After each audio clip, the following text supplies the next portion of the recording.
Our show is brought to you by Barreto Home Solutions, Bayou Audio and Video, Hot Works on the North Shore, JFK Martial Arts in Mandeville and Covington, Black Hawk Hauling, Lil Dizzy's Cafe, Wags Food and Culture, Moe's Pizza, The Green Law Firm, Personal Injury Attorney, Drums Earwear.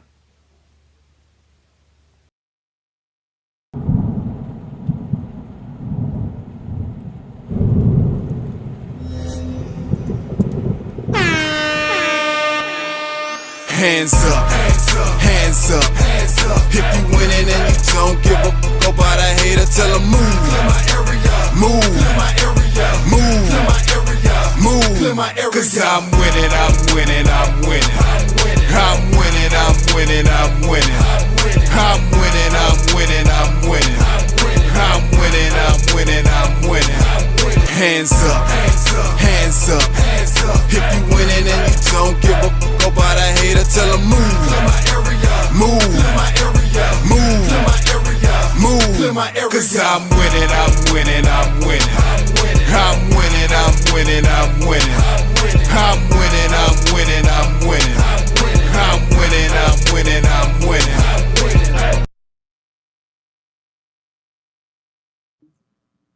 Hello, everyone. Welcome to the Hash It Out Show. I'm your host, JB, the Sports Guy.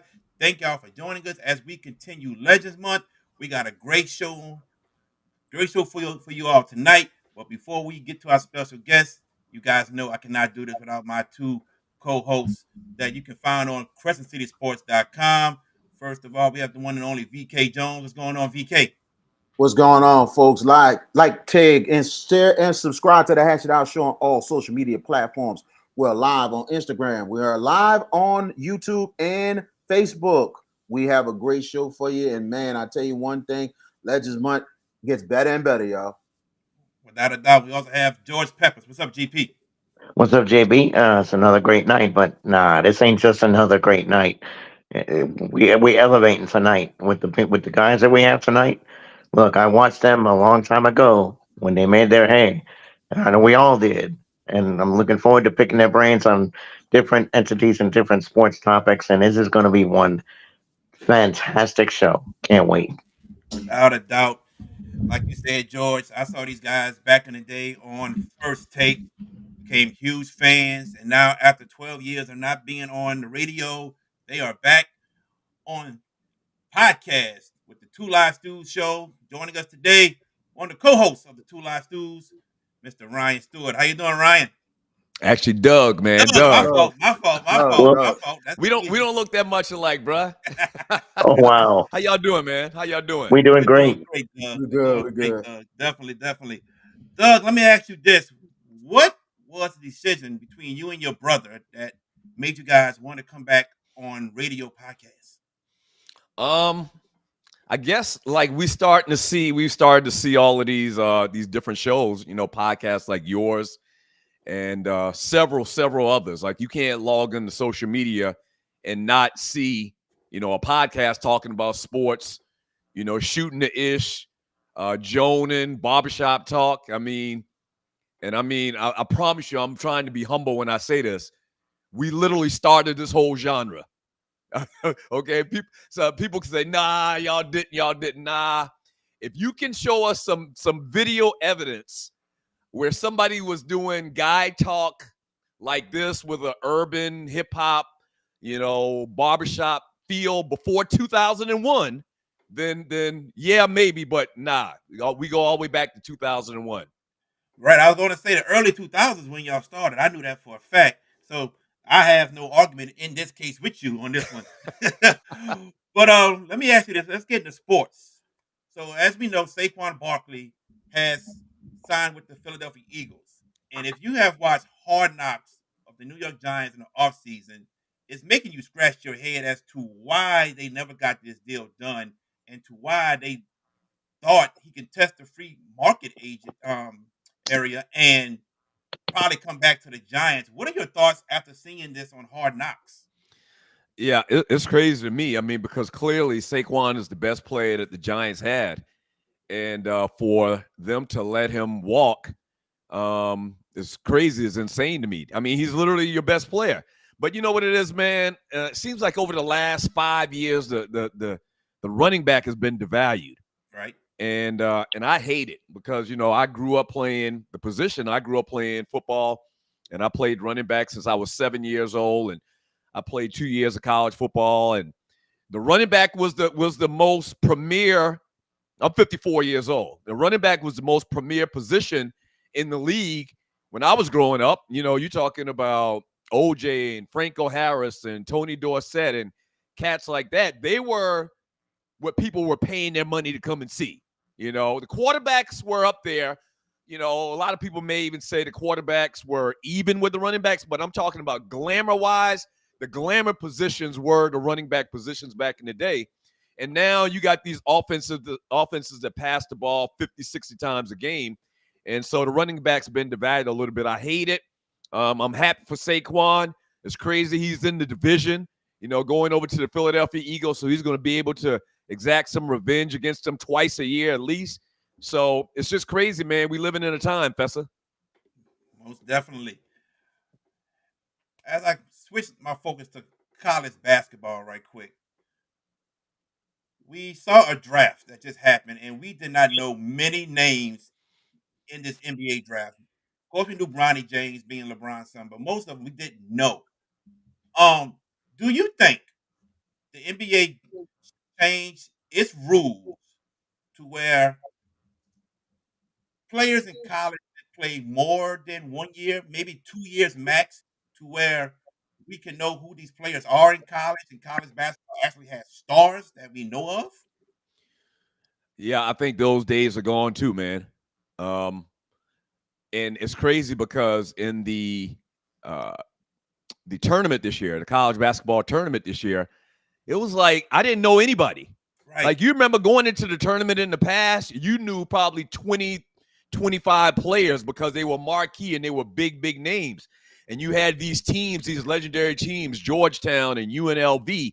But now it's like, because of the way, I guess, NIL, the transfer portal has something to do with it. And I also think that as well, we didn't know a lot of the players that came out the last year or so because that was kind of like in the middle of COVID. Right. Like a lot of people don't realize that was in the middle of COVID. And so a lot of those teams didn't play for at least a year. A lot of the players didn't play for a year, maybe sometimes two, or they sat out and they transferred or whatever. But yeah, I think the days of us, looking at college basketball players and putting them on this level of this legendary status, are kind of gone. It's so much TV out there as well that people are tuning into a lot of other things. There's a lot of options right now. And I don't think that the college basketball has done a good job of marketing their league as well. I think that there's a lot of great players out there, obviously, but as far as pushing them and pushing their brand and the marketing aspect of it, it's gone down a lot over the last couple of years, definitely. VK. Doug Stewart, man, appreciate you coming on, man. I understand Ryan had some obligations, but it's all to the good, man. I should have known it was you from the jump, because I should have just told my boy, that's Doug right there. It's all good, man. It's all good. Yeah, absolutely, man. I appreciate y'all asking me to come on, man. No problem. And give Ryan our regards, man. Will do. So but you and your brother, I mean, been doing it for a long time. What came upon, I know you said that you see all everybody doing the podcast and everything else, but in the beginning, I came upon that you guys decided, hey, let's break the mold a bit, shake things up in sports talk, and try to have a couple of brothers on the show instead of the old regular people you always see. Right.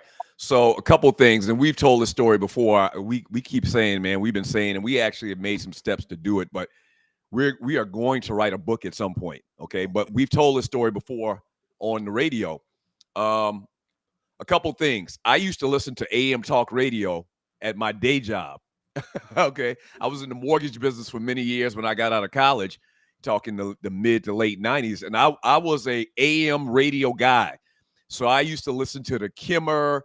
I used to listen to all these different AM talk radio shows, and a lot of them are very conservative, very, very hateful. But it's intriguing, you know, and I told myself in my mind that I wanted to hear what the opposition was saying. All right. But anyway, the platform was intriguing, and I like to listen to talk radio. You know, had a desk. I remember right now I had a radio on my desk, and I used to listen to talk radio all day. So come 2000, late 2000, you know, preseason of the NFL season, I'm at my brother's house, and my brother Ryan Stewart played 5 years for the Detroit Lions, played for Georgia Tech in college. And I'm at his house, and we're playing Madden. Okay, this is when we were playing Madden like crazy. Like literally, I go over to his house, and we start playing at 11 and be like 10 guys in the room, and you know, you win a game and you get to play the next guy like over and over, like Rise. I got Rise, that type of thing. And so we got into this big argument because the Dallas Cowboys were playing against, I can't remember the team, but the starting quarterback for Dallas was Quincy Carter.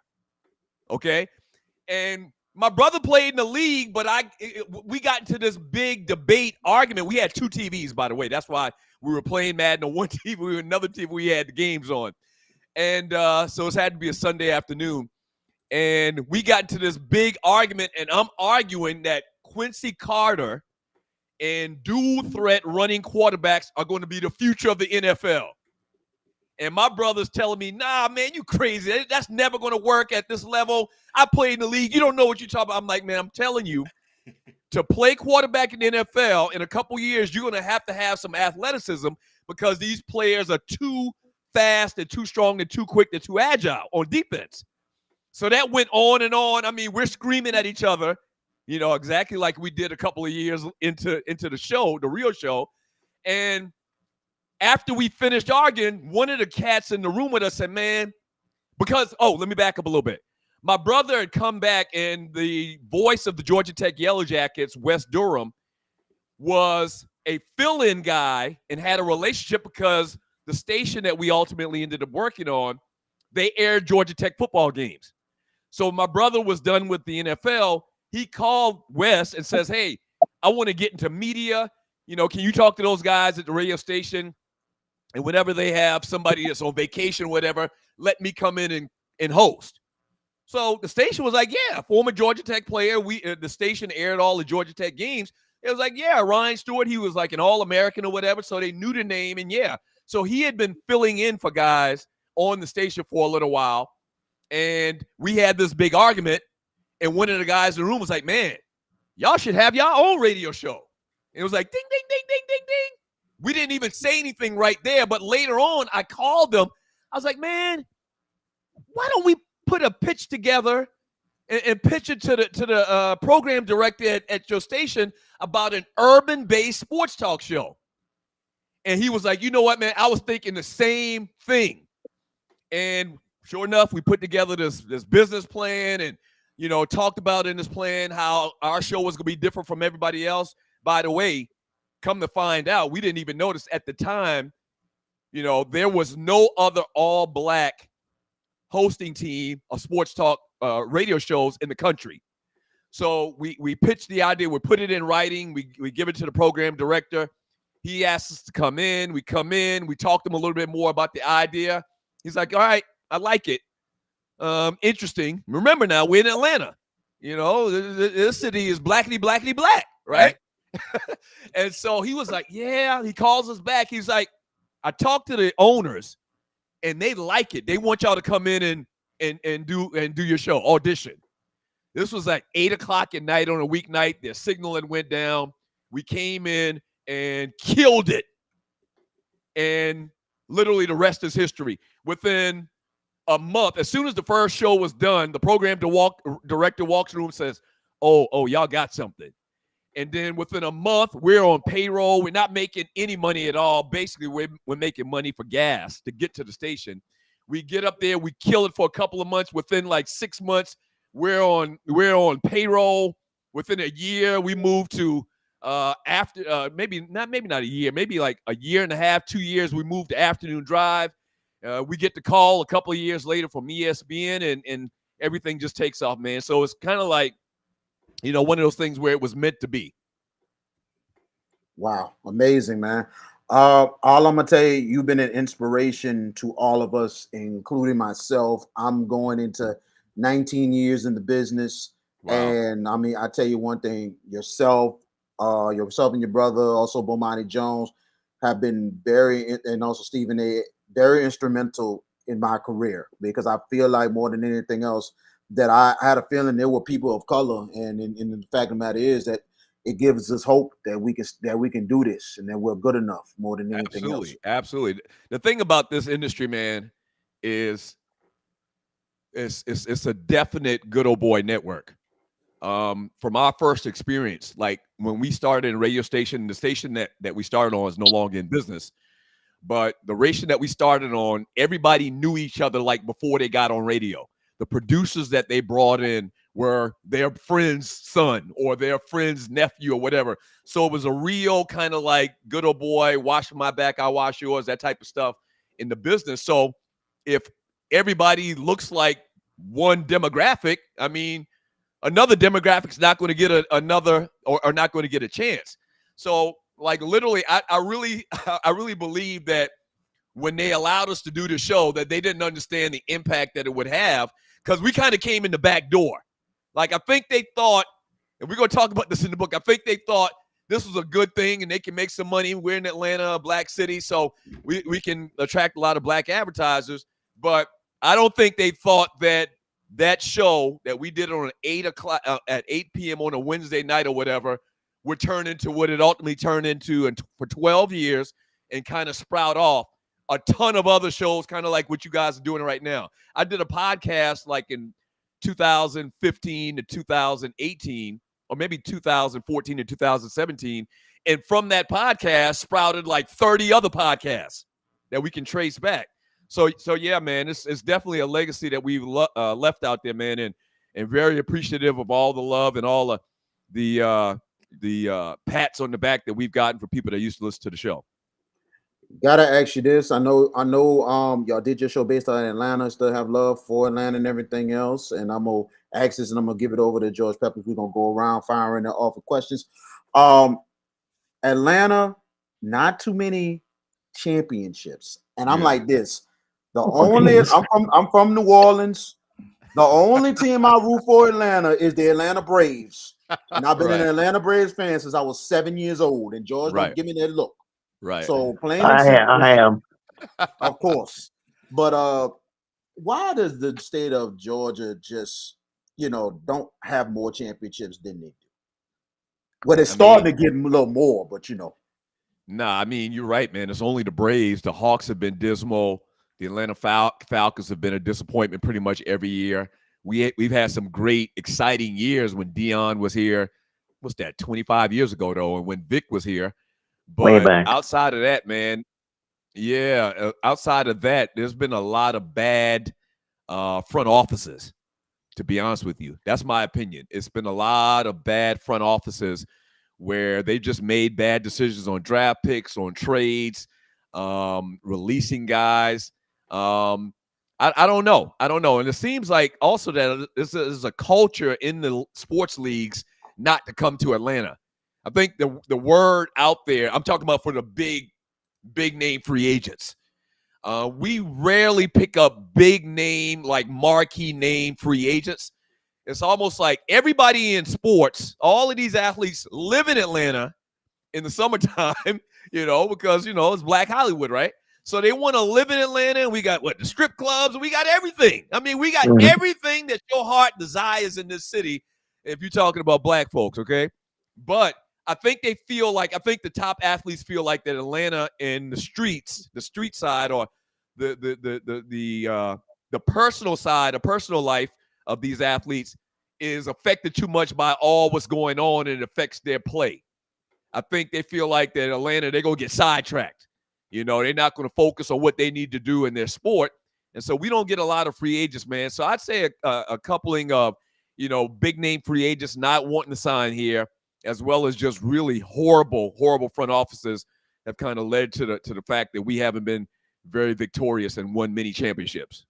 Well, at least the Georgia Bulldogs got you a couple championships, and you have a MLS team gave you a championship. Now sometimes I don't count that, but some people say it's major league, but it is what it is. But 6 titles is not bad. So George Peppers, you up? Yeah. Doug Stewart, first off, it's an honor to talk to you at this very moment, dude. I used to watch you and your brother rolling on ESPN. I gotta ask, tongue firmly planted in cheek, though. What was it like debating Stephen A. Smith? Because I know that dude's he's out there. But Okay, so tell us that experience. Let's back up. So Okay. we never debated Stephen A. Smith. Okay. Oh, that's right. Actually, Stephen A. had a show. So Stephen A. was already gone. He was already gone. When I say gone, they didn't renew his contract. So I don't know what the deal was. So remember now, we go in 2001. What are we talking? Almost 25 years ago? Yeah. Almost. So like Stephen A. had been doing, and remember, before it was First Take, it was Cold Pizza. Cold Pizza. Yep. Okay. We actually, the first couple of shows that we did, kind of like our test runs, was on Cold Pizza. And they flew us out to New York City. We were, and that's one big thing. I hated the fact that they moved everything to Bristol, because Cold Pizza Studios were in Manhattan, New York, right? And so Stephen A. was out maybe, I don't know, a week or a couple of months earlier. And when I say out, I don't think he was a regular, like as meaning, I don't think he was on the show every day. The show was Skip Bayless's show. Skip was on the show every day on Cold Pizza every day. All right. Something happened. Yeah. Stephen A. was gone. They didn't renew his contract for a couple of years. They started inviting, other hosts to come in and debate with Skip. So it was me and my brother. It was who else can you name? You know all of the guys out there, like Kornhausen. Those guys. Who? Rob Parker. Rob Parker. Guys like that. So we used to come in like a little rotation. And so they asked me and my brother to come up there, and eventually they loved us, and they was like, okay, y'all gonna keep coming back. We signed the contract. And so we used to go up there every other week for 2 days in the beginning of the week, Monday and Tuesday. After we do the show, then they had a studio set up for us. We left the show and went straight to do the radio show. That was like from 2 to 4 or something at that time. But we did First Take. It changed it to First Take. We did First Take from 10 to 12. And then we had the radio show that we did that was, broadcasting in Atlanta. And we were already syndicated in a couple of cities at that time from like 1 to 4 or something like that. But debating Skip Bayless was just what you think it is. Mm-hmm. Skip is something, man. I don't even know what to say, man.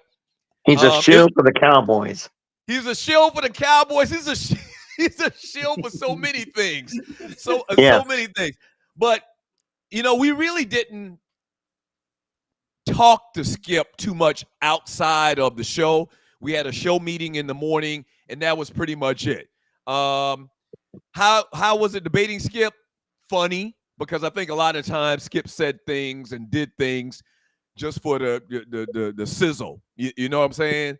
Because he couldn't believe a lot of shock value. I don't believe that I don't think that he could believe all of the crazy stuff that he said over the years, but it worked for him. You know what I'm saying? It worked for him. You mean like Johnny Manziel would win more than LeBron James? Yeah, stuff like that. That's the stuff that he got. Right. I mean, come on now. And as a Giants fan, hearing him wallow every time the Cowboys would fail in the playoffs. Right. Exactly. And whatnot. Great pleasure. Yeah. I'm sorry. I mean, it's beautiful. Yeah. It's comedic theater to watch. But let's talk. Let me throw a sports question out at you, because that's what we do. Let's talk about the landscape of college football. We are now entering an era with a 12-team playoff. Okay, that's fine. But I want to focus on the super conferences. Do you think it is a detriment, or is it a positive for college football to have the super conferences? Because I personally, before you answer, I don't care for the super conferences. I hate 16-team conferences. I think it's nonsensical. It's foolish. But that's just my opinion. I want your thoughts on the new evolution of college football. Yeah. It's progress, man. Here's the thing. Me and my brother are arguing for college athletes to get paid 25 years ago. I promise you, you can go back and check the tapes. We were some of the first people on radio, and we got a lot of flack from it. We got a lot of side eyes from people in our own station, people in the industry, because remember, we were saying a lot of stuff that, as a collective, other stations, other radio shows, and radio hosts were anti. Right? Remember, just remember, me and my brother were probably the most liberal guys on radio at the time when we came in, compared to AM radio at that time in 2000, 2001 was very, very conservative. Yes, So it was. we talked about paying college athletes and how, these programs have been stealing from these kids who have been generating revenue for them for over 100 years. Where they do that at, where somebody makes you millions and millions and millions of dollars and you don't give them a taste. Oh, well, they, they're college. They get to go to college for free. Nah, that doesn't equal. Now, put money in my pocket. If you want to give me a college scholarship as opposed to give me money, then that's one thing. But give me the option. I want the money in my pocket. So my point to you is this. College football has changed, I think, for the players. Obviously, I kind of think because I was a player, to a small degree, and my brother played in the NFL, a lot of times we side with the players. The way it was is just going to be different. I mean, I'm sorry. There's going to be two super power conferences that survive. 100% it's going to be the SEC. The SEC is definitely going to survive. They're adding who they added, Texas and Oklahoma this year. Yeah, so the SEC is going to survive, and it's going to be a toss-up, and I would probably give the edge to the Big 12. The Big 12 is probably going to survive as well as compared to when I said Big 12, I mean Big 10. Big 10. Big 10. Gotcha. So Ohio State, that conference with Ohio State, Michigan, and all of those, they're probably going to survive too. And then now, it's the competition's going to be between the two conferences that are going to try to survive between the ACC and the Big 10. I think the Big 10 is probably going to do it though. Perhaps. I mean, I feel like they have the inherent advantage. And look, I'm a Wolverines fan, but looking at the conference as it's constructed now, you've got Oregon, I think UCLA, USC, three premier programs of the West Coast now playing in the Big 10. Geographically speaking, it makes no sense. But it's the new wave of college football. So whatever will be, right? We're going to have to grin and bear it, I guess. But I still will watch every Saturday. Yeah. We're going to watch. That. Yeah, we're good. I'm sorry, Doug. No, I was going to say college football is my favorite sport. Like, me too. If you had a choice between college football, if you had to pick one between college football and the NFL, for me, it's college football all day long because to me, it's more pageantry. It's more loyalty. Like you've been rooting for this team your entire life. Your family's probably been rooting for this team your entire life. It's got a lot to do with geography. In the NFL, players come, players go. It's all about a check. It's all about money at the end of the day. College football, man, is something it's in you. Like you were raised on this team. Like I grew up in South Carolina, and all I knew was Clemson and Carolina. I mean, that's all I knew. And a lot of people don't know how big that rivalry is when they play on Rivalry Saturday at the end of the year. Clemson, Carolina is huge, but because I'm literally 5-6 years old, was going to those games and the tailgates and what have you and surrounding the festivities of the game, it means something more to you than NFL teams where really it's all about checks and it's all about getting paid from the players. They really don't care about, and they shouldn't. They really don't have any allegiance to an NFL team, that they're from another city, another state or whatever. So for me, it's college football all day long. I kind of am sad to see that the bowl games aren't premier. You remember Bowl Saturday when you were growing up? Yes. Yeah. Like the Cotton Bowl and the Liberty Bowl and the Orange Bowl. Like they were big. The bowl games and their significance don't mean anything really right now. They don't. It's all about advertising dollars that these companies want to put their name behind the Cotton Bowl or whatever, the Under Armour Cotton Bowl or whatever the case may be. It's all about money, but it seems like those college football games when we were growing up, man, and those bowl games were just they were legendary. Yes. Seems like they've taken the purity away from it too, where it's all about the university that you represent instead of about the corporation you're playing for. I feel like the purity of that is what's has a detrimental effect. But as said, Absolutely. and the four, just speaking for all four of us, come college football Saturday, those pregame shows, and at 11 o'clock when they kick off, Oh best yeah. Oh believe yeah. we watching. Best Oh believe we yeah. all gonna watch. Yeah, with the variant of networks, Fox, Absolutely. And you know ESPN. what? Yeah, and you know what? Maybe give it a chance. I mean, it might be interesting to watch USC or who's it that came to the ACC? Is it Cal? Like I Cal, can't tell you. Stanford, Stanford. Californian. Stanford. Yeah, yeah. It might be interesting to see Stanford line up against North Carolina State. I don't know. It's going to be different. It's It going to be is. different. Yeah, I still consider a lot of these teams when I see these teams and they've changed conferences. I'm like, man, it's just crazy to know that Texas and Oklahoma, they're not going to be in the Big 12 anymore. That's just strange, man. Mhm. But at the end of the day, we're going to get used to it because we love college football. That's right. Before I give it back to Jared, let's stay on the collegiate theme and let's go to the women's basketball area. I mean, for the last couple of years, we have had an explosion of ratings with college basketball, and they attribute it to Caitlin Clark and Angel Reese, the rivalry, Iowa LSU. But I think it's more of an evolution of top tier talent that is now getting a real chance to shine. For me, you got Camila Cardoso, big girl that was in South Carolina. But look at the draft class this year for the WNBA. Probably a revolutionary draft class. But talk about the evolution of women's college basketball and the insane numbers that they're drawing. But you know what? I'm happy as a lark for the fact that they're getting this recognition. It's much deserved. Yeah, you must be from the country. You use that phrase, happy as a lark in the I'm from New spring. York. Oh, I'm yeah? from New York, actually. Yeah, I'm So, from New so York. okay, that's why you didn't get the whole thing out. It's happy as a lark in the spring. There you go. Yeah. I So mean, because my think about Yankee it. them just came out, didn't it? Yeah, so I'll boy, take that. I'm happy as a lark in the spring. Yeah. Um, so the WNBA has been phenomenal. I don't know how much of my show and college basketball really for the ladies has been phenomenal over the last couple of years. I don't know how much of Hmm. our show that you listen to, we do it. Bottom line, speaking of which, um, Tuesday or Mondays and Thursdays, 7 a.m. Eastern time, Two Live Stews, Facebook.com and Two Live Stews, YouTube.com. There's all of this banter back and forth about Angel Reese and Caitlin Clark and the women's basketball game, who's bringing the eyes to the sport.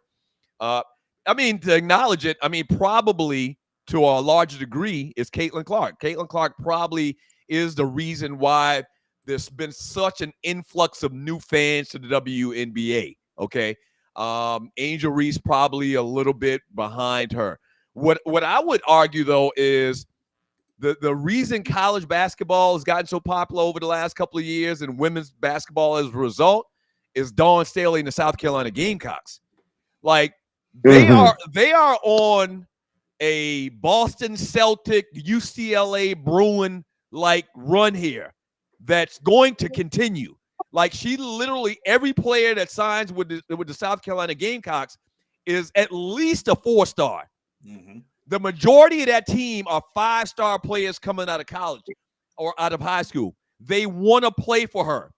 They want to play for. She's done it. She's got it now where the top players seeks the University of South Carolina, seeks Dawn Staley.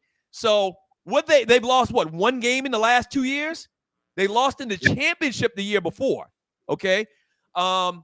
They're really the big ticket at Dawn Staley in general. You see her in all of these commercials. She has made this team and made South Carolina such a dominant, can't miss, must watch thing that it's propelled college basketball. If you notice, a lot of the players that are doing well and are very notable in the WNBA, they came from South Carolina. So what's her name from Agent Wilson. the AJ big Wilson. yeah, AJ Wilson, Wilson. Boston. There's a lot of great players that are doing great things in the WNBA, and it's a combination of a bunch of things. Definitely Caitlin Clark. As much as I try to hate on her, Caitlin Clark, Angel Reese, as well as really the emergence of South Carolina women's basketball and what they've done in the college basketball ranks in general. Doug, we got 2 questions left for you, and we get you out of here quickly. Um, what are your thoughts about Bronny James. Will Bronny James be on the opening day roster? Yes. Now I'm a Laker fan. I mean, y'all probably know that. I'm a Laker fan. Mhm. Been a Laker fan since probably like '83. I'm talking Jamal Wilkes and Norm Nixon and cats like that. Okay. Mhm. He will be on the starting roster day one. Remember, he's got a guaranteed contract. Right. Okay. He's gonna be on the starting roster game one. They may keep him on the roster. I've said this on the show. They may keep him on the roster for the first 5 games. He's going to get maybe 5 minutes worth of playing time so that him and his daddy can have that moment. Because remember, LeBron talked about this years ago. Yeah. I'm going to say going back maybe 5 years ago, he's been, on record saying that he wanted his son to play on a team with his son in NBA. That would be kind of like the ultimate thing for him. So he predicted this. He was in a position to make it happen. Let's keep it real. Right. If you don't think that LeBron pulled the strings and him and his agent Rich Paul didn't have, the weight to make this happen, you're crazy. So I feel like that he's going to be on the starting roster first 5 games, but he's not ready. He's clearly not ready. He's averaging like 4 points in the summer league. He's going to go down to the G League. I don't know if we'll ever see him in the NBA though. I don't know after he goes to the G League. I don't know if we'll ever see him in the NBA. I mean, when we are recording this show, I think he went like 1 for 9 from the field, like in his last post summer game. Mm-hmm. So I'm not mad at him. Let me say that for the record. I have to keep saying that. I'm not mad at LeBron for doing what he did and getting his son drafted, and I know he did. Oh, yeah. At least in my heart of hearts, I think he did. Mhm. I'm not mad because that's that man's son. Yes, correct. Okay, and I get it. You want to do what's right for your son. You want to help your children. But that being said, I think LeBron actually didn't do Bronny he did Bronny a disservice because the spotlight's on him. He's really not that good. He's probably not going to make the team, which is going to be at the end of the day kind of embarrassing for Bronny. But maybe they don't care. Maybe they don't compare. You got to remember, there's been guys in the past that have fantastic players that have had kids, in particular Michael Jordan, that played high-level college basketball, but they didn't do this thing what LeBron did with management and got their sons drafted. I really think LeBron put Bronny in a bad situation, a tough situation. I really do. I'm rooting for the young man. Once again, I'm a Laker fan. If he's successful, that's good. If I was a dad, I'd probably do. I wouldn't do the same thing. I'd do like Jordan and not do that. I'd let my son, if he could play at the next level, he would have to do it on his own. But I get why LeBron did what he did and wanted his son to be drafted by the Lakers and play with them. I get it. VK, you got the last question. Yes, I do. Got to go with a little fun question for you, Doug. You know what I'm saying? And here's the scenarios. Now, first of all, we looked at the playoffs last couple years in the NBA. We had a situation a year ago. The Miami Heat, who was an 8th seed. And you can laugh, guys, but we do this to all our sports experts. Now, the Miami Heat got to the finals, 8th seed, everything. You got Jimmy Butler, you got Bam Adebayo, but on top of that, you got players that's not really unknown. And then you got the New York Knicks in 1990, I think 99 Knicks. Patrick Ewing and everything else, they get to the finals taking on the San Antonio Spurs and lost in 5, but the Heat lost in 6. Your thoughts on which 8th seed was probably the greatest 8th seed ever in the NBA, in your opinion? Once again, give me the 2 teams again. The Miami Heat of a year ago, they went to the finals against the I believe it was the Denver Nuggets, and the 1999 New York Knicks, which they lost to the San Antonio Spurs in the finals. The 99 Knicks. Who was on the team? Patrick Ewing was on the team. But he was hurt. Pat was hurt. Sprewell was on the team? Sprewell, Larry Johnson. Okay. Allen Houston. Oh, yeah. Easily that 99 team. Yeah. I mean, these guys, the Miami team had Butler, Jimmy Butler. Jimmy Butler back during that era would probably been a 6-man. Am I crazy? No, Am I you're crazy? not No, crazy. you're not. Not at You're not, all. you're not crazy. Okay, yeah. I mean, You're not. you had. I mean, a lot of people will argue that Patrick Ewing and a lot of great players during that era just came along the wrong time, because Oh man. that was Jordan's era. Yeah. Yes. Yeah, Was. I mean, Was. you got to remember the year that he went to play Mhm. baseball. That's another year that they probably would have won it. So you can legitimately say that he would have had at least 7 rings. Okay, not just 6. He would have had 7 rings if he would have stayed that one year. And also, didn't he retire for a couple years and come back and win rings, or did he when he retired? I can't remember if he retired and came back and won rings or not. But you remember he retired when he was the death of his father. Yeah. I think he sat out for a year or two, and I think he retired and came back. Like he That was retired and came back. 92. Yeah. Yeah.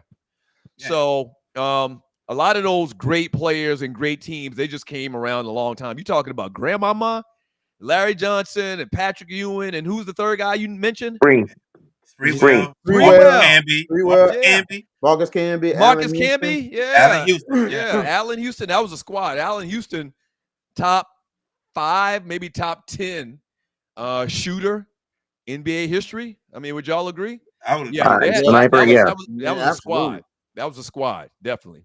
And I Yeah. get Go the ahead, DK. understandability of it, and I had a Mhm. feeling on it. A couple people kind of agree with me. I will always go with One person agree with you. Everybody else does not agree with you. actually 2 people didn't agree with me. Oh, 2 So, out of 100. All right, go ahead. well, So I all mean, I'm what are you basing? Why would you say I- Miami? They've got Jimmy Butler and who Gi- else? gi- Bam. Grandma Bam would have. Ball, but Bam would have been a bench player, I think, back in the late that's 90s. what I'm saying. I'm saying I'm going with the Heat being the best 8 seed ever because of degree of difficulty. Uh-huh. Because remember, first rounds are now 7-game series, Oh wow. 5, Okay. and you look at the Knicks, you look at the talent and advantage. They had more talent than the Heat Right. team. Right. I'm going with an 8 seed with not as much talent as the other team and a degree of Okay. difficulty for them to get to the final and push the team. They Yeah, push but the Nuggets to 6 games. that's You know? another question. That's another question. That question is Exactly. the biggest overachieving team.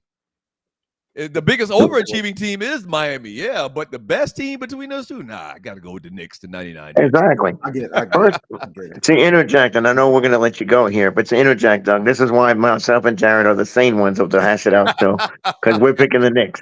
I got you. And Jared's saying it because he's a Spurs fan that beat my team. I'm a Knicks fan. So look, That's what it the is. torture of Michael Jordan is it's still tough to stomach even 20 some years later. But no, Yeah. what VK needs to understand, Patrick Ewing was not on that floor at all during that playoff run. He was not on the floor, and that's a Hall of Fame center. They made Marcus Camby slide from the 4 to the 5 to Yeah. play in that run. So I don't know, and this degree of difficulty, 8s play 1s. You're supposed to go home in the first round if you're an 8. Yeah. And the Knicks handled business. They took out the Indiana Pacers, and look, they could have taken another game or 2 from the Spurs and made my boy right here sweat, but Spurs were a superior outfit. Right. But we've been debating this with VCats like, dude, we love Yeah. them, and we do. But man, my boy, he's I doing like the old Dave Kingman, swing and a miss. Dave I- Kingman. That's That's what what's it up. is. Yeah, I need DK to remember Allen Houston hit the game-winning shot in Game 5 against the 1 seed Miami Heat. and put him Gotta out put him on out. the road. On Yes. the road. I remember that. remember that. I remember that. But then guess who they got by before they got to Indiana? The It- sorry who? Atlanta Hawks. Don't matter. They got to the finals. I But hate to anyway, say it like all that. right, all dude. right. I hate to say it like that. I'm All right, no Jared. knocking you, Doug, but just saying, Right. bro, Right. Atlanta, like there's some people saying Atlanta Hawks be Atlantic, and I don't Right. understand it. Whatever that means. I think Bomani Jones said it best. The Hawks been cursed since they traded Dominique Wilkins. Yeah. And Still don't know why we they did still that. understand they did that. Yeah. I agree. Yeah. Doug, let everyone know how they can catch your show again. Once again, we're doing it tomorrow morning, Mondays and Thursdays, 7 a.m. 2 Live Stews, Facebook.com, the number 2 Live Stews, Facebook.com, and 2 Live Stews, YouTube.com. 7 a.m. We usually go for about an hour and a half, sometimes 2 hours, and it's just what we used to do back in the day. Sports talk, guy talk, entertainment talk, hip hop talk. I mean, whatever people are talking about, we're going to talk about Trump. in the Matrix, dodging bullets like the Matrix. We talked about that the other day. So whatever people are talking about, we talking about it on the Two Live Stews. Two Live Stews, Facebook.com, Two Live Stews, YouTube.com. Most definitely. Doug Stewart, man, this was an honor. We truly, truly appreciate Hey you man, joining us. it was an honor for me. Thank you for having me, man. Good luck to y'all. Y'all down there in the bottom. Y'all down there, not in the bottom, in New The Orleans. Bayou. New Orleans, Yeah. yes. Yes, Are you? sir. Okay, Yeah, all right. Yeah, that's what's up. definitely, man. Absolutely. Thank I you so actually much, am. man. I actually am coming down there. Is it next week or the week after? I'm coming down there for a couple of days, little vacay. Okay. Hey, All right. So yeah, I don't know if I can catch up with y'all, but because I'm actually down there for business. But yeah, man, it's hot as hell down there, ain't it? Oh, is it? Humid. it is. Yeah. It is. It is right now, man. That's the Definitely. hottest place in the world, man. I don't know how y'all do it down there. They call And Atlanta hot, surviving Atlanta. hurricanes too. Yeah, y'all survive. Y'all ducking hurricanes and 150-degree temperatures. I don't know how y'all do it down there, bro. I guess what don't kill you only make you stronger. It only make you stronger. Water, Absolutely. water, and a lot of water. That's how Yes, we sir. survive. That's what's up. Doug Stewart, thank you, my friend. Appreciate Thank it. you. Thank you. Thank All y'all. right. All right. One and only Doug Stewart of the Two Live Stews. I don't know why I got Ryan. I'm looking at him and I knew that was Doug and Ryan came out of my mouth. I don't know, but that was earlier. My mistake. But anyway, great interview with Doug Stewart. That was wonderful. And like I said, I've been a fan of the Two Live Stews when I saw them on First Take. On First Take, man, when they were debating Skip. And I fell in love with those guys right then and there. And I started listening to their radio show, man. And to see that they're back after a 12-year hiatus is wonderful. And to have Doug on the show, man, was just awesome in itself, George. It was. I mean, I'm at a loss right now. Just the fact that he checked VK so hard just now with the great debate, that was beautiful. Oh Must yeah, see podcasting. It's beautiful. uh-huh. I didn't see. Oh, baby, you got I didn't get checked, a chance. son. I didn't get a chance to debate him. Like I said, I would yesterday, but he was answering the questions, and I I was know, but agreeing no, with him. on the real, VK, let's get VK to took that stuff and got yeah. no. He got checked directly into the SmackDown hotel. Go ahead, All right. George. But no, to talk about Doug Stewart, and you mentioned that I've been a fan for the longest time too. With the work schedule being convoluted as is, I didn't get a lot of chances, but I would always watch back. And I don't know what made me think they debated Stephen A. And I knew it was Skip. I was like, you knucklehead, right It's when I the S, asked it. the S of the name, the S in the name. That's what it Yeah, was. You good? but it is what it is. But Skip is Skip. I mean, Skip be skipping, right? I guess since we're talking about Atlanta, be Atlantaing or whatever. Skip That skipping that out that of that. skipping out of Yeah. FS1 too, out of Fox Yeah, Sports. yeah, Yep. about he's skipping out, and it's a good thing for him. 72 years old, he's about time to funny farm, but go away, see you, bye. I mean, whatever. I mean, to make Yeah. the statement that he made, and Tim Tebow was more box office than Kobe. I should have brought that up with Doug. Remember that he made that buffoonish statement too. I That know was crazy. Skip had his people, man. Tim But Tebow, Johnny Manziel, Tom Brady. He all that had foolishness that he yeah. would win 5 championships, I'm like, dude, stop. Okay, but anyway, that's not the debate. The talk is about Doug and Ryan Stewart and what they've done, not just for the African American community, but for aspiring sportscasters that want to do this, that have struggled in some aspects to gain a real foothold in this industry. BK, you mentioned you're 19, almost 19 years in. So am I. We came up together. Jared, you're making marks, right? You are making major strides, and it's proud. And it's proud to watch. And it's great to watch. If I didn't know you, I would watch your show. If I didn't know you like I did, I would watch your show. Why? You're very unique and you're very different in how you present and how you coordinate. I think you got OCD, man, because you like things done a certain way. I don't know. Obsessive compulsive disorder is what I'm talking about. I know what it I don't means. know. He's Yeah, a that's he's a businessman. That's what it no. is. I get that. It's not. That's the It's thing too. You what know. I'm saying is it's about organization. How formatting and everything. That's where I was going. I wasn't talking about the business part. I was talking about the formatting and everything. It's meticulously planned. That is for sure. But if I didn't know you from anywhere, if I was just some independent guy that didn't live in New Orleans and I was ran across your show, ran across listen, yeah, I would watch. I would watch. And I'm proud of the fact of how we pull this off tonight, the three of us. Having somebody of the stature of Doug Stewart, would have been nice to have Ryan on too, because that banter would have been Oh beautiful. man, if Oh Ryan was man, that on would too, man, this would uh, have been. next level. I'd sit there and say, "Hey guys, can we extend another 30 minutes with y'all, please?" Yeah, I mean, let's kind of mutilate the, and I saw the clock when it came to me. I was like, let me ask questions that aren't going to be, extremely long winded, and I think I did okay with that. Um, and I'm not trying to be self critiquing myself and not you guys. I mean, look, we're a team. We do this together, and man, I tell you what, if he said he's coming down in 2 weeks. I don't know if he said he Ryan was said, he coming with said him. he said next week or the week after he's coming down. Man, it would be He's so gonna awesome to come in. link up. Oh, if he's able to, that'd be awesome. I I mean, dude, go hang out at an establishment, uh, and hash it out, right? That's what we do. But VK, I am proud of what we did tonight, and to have the man of that stature and to be the inspiration that he is to young aspiring sportscasters of color and anybody who wants to get in this profession that can easily get distressed when athletes are taking spots. That is the big criticism, and some athletes just look so, what's the word I want to use? Dry, I think easy. would be the word. Yeah, They look. I love me some Jonathan Vilma, but as a color analyst, no. The dude is, I don't know. I just Vilma, don't. I like Vilma. I mean, I I look like Vilma. for. I mean, his knowledge is outstanding, but his delivery is like, it's a little too monotone, man. I need more I like Vilma. I mean, his knowledge is good, but the monotony of his delivery is where I'm kind of I, like, I like it. You don't. My That's my my okay. I my don't thing hate it. about No, no, no. Wait, let me say, I don't hate it. I'm sorry, BK. I don't hate it. That no, let me not say it that way.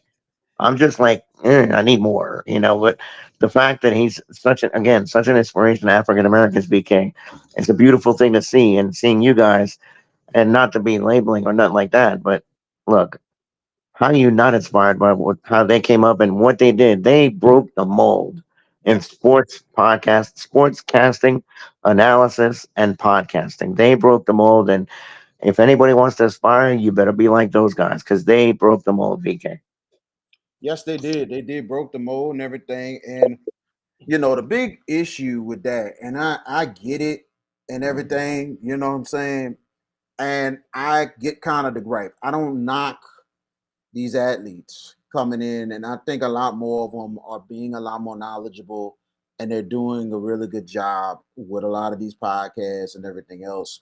But for the advantage that they have sometimes, especially certain athletes who graduated out of school in Baton Rouge, you know what I'm saying? Not trying to hate on that.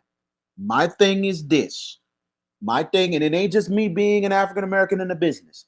We talking about people who've been on the grind for years and couldn't get the Hmm. gig. And then all of a sudden, oh, this guy from this school, oh, he played this thing, and we give him a shot. Come on, bro. We worked too long to get this damn position, and you give it to him.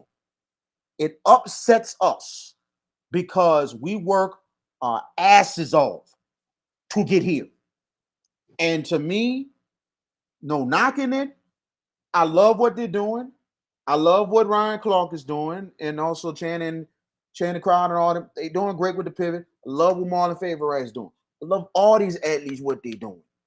But come on, man, get people like us who've been in there, and I appreciate people who's doing these podcasts that's outside of athletes, that's even working with these athletes and getting. And some of the athletes are giving unknowns opportunities, and I give the athletes props for that because a lot of times they need those experts on the show. They need them to get the show rolling and enhancing. You know what I'm saying? Because they're learning, they're getting better more of the business side than anything else. And I give those athletes props for that because some of them don't know jack squat about this business like talking about, and they got to learn the hard way more than anything else. But some they doing a great job, and like Ryan Clark, he got the business down like the back of his hand, and I Hmm. give him props for that. And at the same time, we worked so hard to get in this. That's why a lot of us was upset about it. But now, more than anything else, it ain't really about the athletes. You look at the podcast game. Doug said it when I started the VK Jones show. That was the beginning of podcasting. The beginning. I can go find websites where the VK Jones show was started. It was the beginning of it. And now you look at podcasting now. It's a multi-million-dollar business. Mm-hmm. Because now all these industry businesses, now they want to put in money. Unfreaking believable, man. And it's almost like it's about us with our passion that we just do it for the love. We're eventually getting ourselves together. We're eventually growing the brand, and that's how we got to do it. And a lot of these people who got their podcast and built it, they worked their behinds off. And I'm gonna give you one great example: a comedian named Kev on Stage, who has done an unbelievable job with his content, with comedy, and then some with what he's doing in Los Angeles. It is ridiculous of his work and drive. So a lot of people with these content creators, some people, oh, it's easy. No, it's not. You look at their stories, they work their behinds off. These people work 9 to 5s and everything to just get it going. This man works a 9 to 5. That man here works a 9 to 5. I work not a 9 to 5, but I do work. But we do what we can, but we love what we do. And that's what the thing about a lot of people who's trying to build to get in a position that we ain't got to work a 9 to 5 no more. This is the 9 to 5. You know what I'm saying? And that's the position that we're trying to get in more than anything else, regardless of the fact that this could be our 9 to 5. But regardless of the fact, we love what we do. We love what we do, and people has the passion for it. And that's why a lot of podcasts like us and great other podcasts, and people are really studying it. And if anybody want to get in the podcast game, here's the thing. Please study what kind of audience you're trying to reach and what your niche is. Find out what your niche is and what kind of audience you're trying to reach. That's gonna be the important part of you having a successful podcast. It'll be rough early, but keep working. Eventually, something gonna come up. All right. There's your VK rant of the day. I don't think it was a rant though. Nah, it was just some truth, because There we you go, talking George. about the The rant business. continues. See, George? There you go. The rant See, continues. I see See? that. See? Oh, See? But I need to correct myself on one thing. I mentioned Vilma, and that's not the guy I really was targeting. The guy that's making the podcast game shameful is a former NBA player. Yeah. And y'all know who I'm about to say. Gilbert Arenas. Have y'all heard how outlandish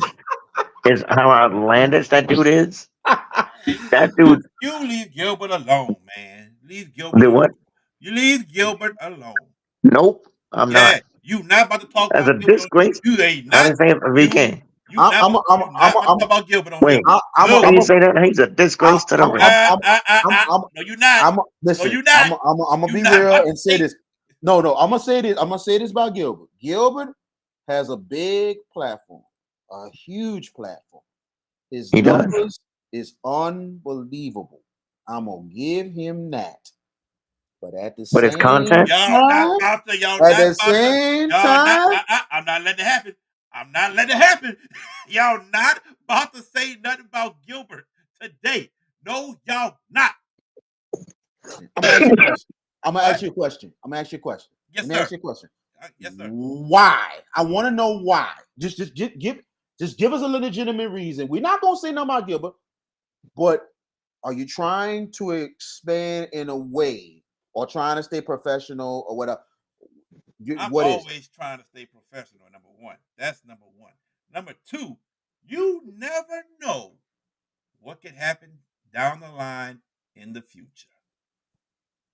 oh, I'm I'm he I'm messed up. I'm like this. You must got something brewing. That's what it probably is. So I I could. think I that's could. good. But we not about to speak bad about Gilbert. No, we not.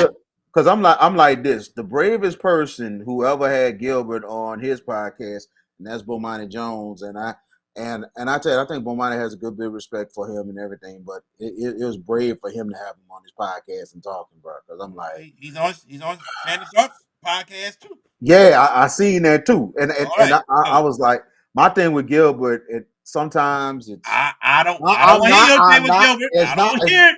it's not an opinion. It's a fact. It's a fact. It ain't It's a a fact. fact. It, It's it, your it's opinion. no, this is a fact. I'm trying to tell you the truth. I'm not going to tell my opinion. Okay, this is the truth.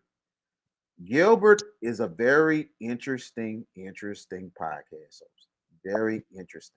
Yeah. And that's all I'm gonna say about that, Look, because JB gonna censor me, and for Yeah, some apparent muted the reason whole. I don't want to see he that don't host want muted to your know. mic nonsense. Now ever this is the one time I'm gonna say this. I never everybody else in the business, he's like, okay, no problem. Sometimes like, wait, be careful.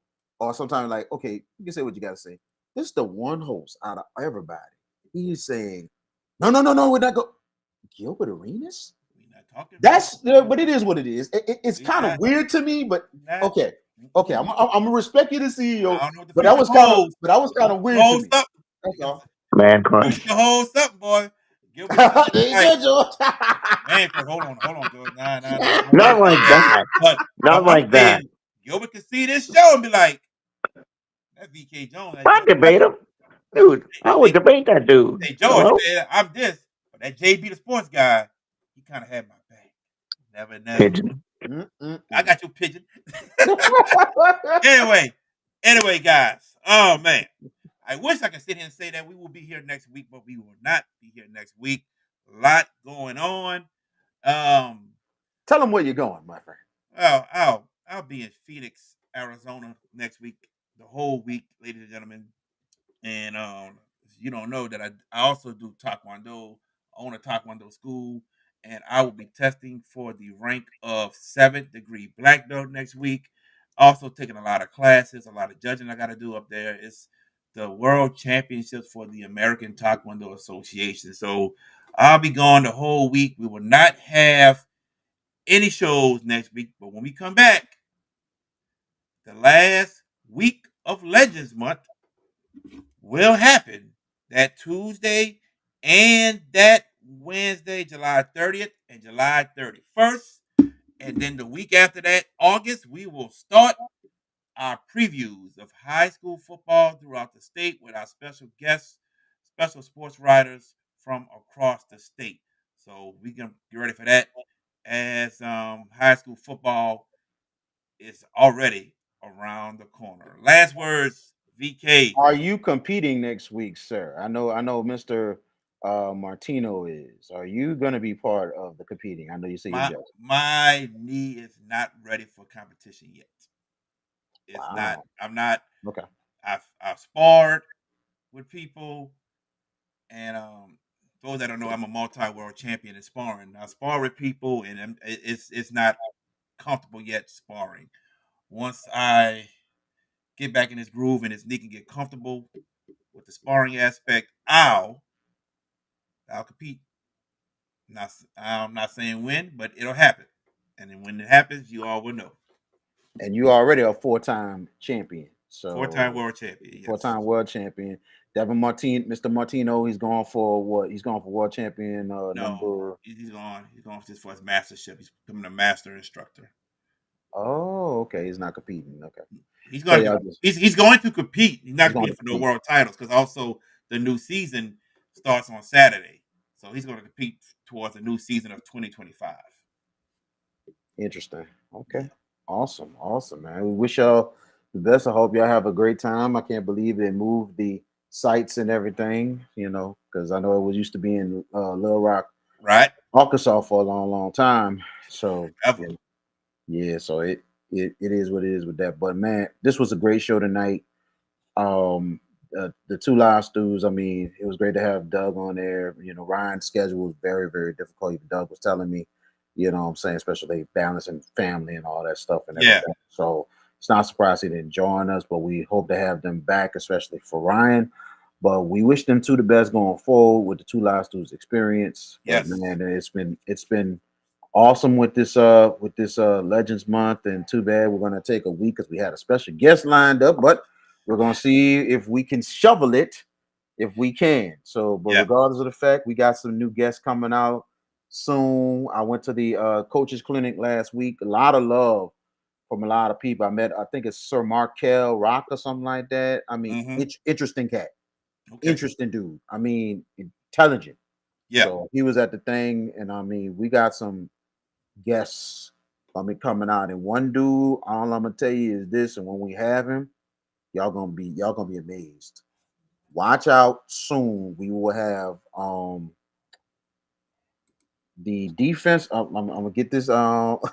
Sean Wallace, the defensive back coach at Southern University, we will have on very, very soon on the show. When I say his session was something else, wow. When we have him on soon, you're going to have to hear his story. He is a walking testimony in itself. But great show tonight, man. George, any last word? Well, I mean, I'm piggybacking on what VK said, and he said a lot there. Again, because Nothing new. Nothing new. I don't know, not new. We get used to it, right? Yeah. Or do we? I mean, but on the real, like I said this before, and I'll say it again, this was a great show tonight. The fact that we were able to ascertain somewhat of the stature of Doug and Ryan Stewart, we wish we'd had Ryan on because that would have been fun again to see those two get at it. It'd have been like we were talking about Atlanta earlier, right? You talk about the city, about lack of championships. Man, they got the Real Housewives of Atlanta. What's wrong with that? All right, that's the world champion of whatever. Anyway, I mean, let me not get there. I'm The just strip club. but yeah, something like that. If you partake in that kind of foolishness, but no, this was a great show tonight, and yeah, it sucks that we're not doing a show next week. But Jared, I know you got a lot of things that you got, and I will also like VK support you. You already know I got your back, man. I wish you guys the best of luck. I wish the knee was stronger so you could compete. But it is what it is. Look, you were dealt a hand, and you've overcome a lot with it, and you continue to get better, and that's a good thing. It's always a good thing. With that said, good luck. Best of luck to you guys out in Arizona. And when you get out there, ask Kevin Durant if he wants to play for the Pelicans, so they could torture him. Just Well, you know, he gonna be in Paris. yeah, he gonna be in Paris waiting for the Olympics. And Yeah. by the way, just you mentioned Paris to close. By the time we come back, the Olympics will be underway. Which, look, I'm a huge fan of it. Of course, being of Greek heritage and everything else. Yeah. They were the creators of the Olympics, and look, I watch. And Paris is going to be a tricky schedule because they're ahead of us. I think 6 hours. I want to say 6, 7 hours, and that's going to be tricky. But you have to duck the internet if you want to watch certain events. Yeah, turn your But notifications off too. Just all sports yeah, notifications you have. exactly, because that, Oh, cut it yeah, off. That's gonna yeah, spoil yeah, everything. like end that stuff. Yeah. Surely, especially when it comes to the U.S. women basketball, men, and then the second week of the Olympics, the track and field. Those are always fun, and I want to see Sha'Carri Richardson win gold. I am going to root hard for that young lady to get this gold medal in the 100. It's the 100 she's running, right? She That's it. qualified. All right, the 200 she just missed. But man, I tell you what, there will be no happier person, and against all of us, if she pulls this thing off, and she can, she will be one of the favorites to win. But man, if she gets to that medal stand with gold, yeah, it's gonna Is be she on a awesome. is she on a relay team? Yes, Yeah. she is. Yeah. Yeah. So Yeah, but yeah. you knew that though. So she You has knew a that. chance. She has a chance to win 2 golds and then Yeah, win. but one individual. She didn't make the 200, Right. so that's where I was going. I know she can win the relay. Look, it's the U.S. and Jamaica. We know this already, right? That's right. So, and because those gals run as fast as the wind blows. I mean, so we're gonna have to elevate our game if you're the U.S. But yeah, further off time next week. We'll prepare for the following week, and then August. Columnists, analysts, Yep. y'all, Yep. y'all, stay tuned. We gonna get you right for the prep football season. Now, our goal this year, the three of us, and I'll close with this and turn it back over to you, Mr. CEO. One thing, we are going to better our championship mark of last year. We have to. We all were mediocre. We were horrible last year in the football championships. Oh, the Dude, pick yeah, wise. yeah, I we got were. you. Look, we rolled in the we did good in the regular season. Jared winning the title, snuck the title, but guess who got the playoff title? This guy, me. Yep. So VK, you're titleless, sir, just like the Braves. Just saying. All Yep. right, I'm just goofing around, but JB, it was a great show tonight, and everything I said about you, I completely 100% mean from everywhere in me, from deep in me, dude. I appreciate it, my brother. All Well, right. ladies and gentlemen, that's it for the Hash It Out show. We'll see y'all in 2 weeks. Y'all take care. Head coach of the Hornville Tigers boys basketball team, and you are watching the Hash It Out Show. Sean Webb. I'm a DB for Brother Martin Crusaders. and you're watching the Hash It Out Show. I'm Lisa Hiller from Ponchatoula Lady Wave, and you're watching the Hash Out Show. Thank you for watching the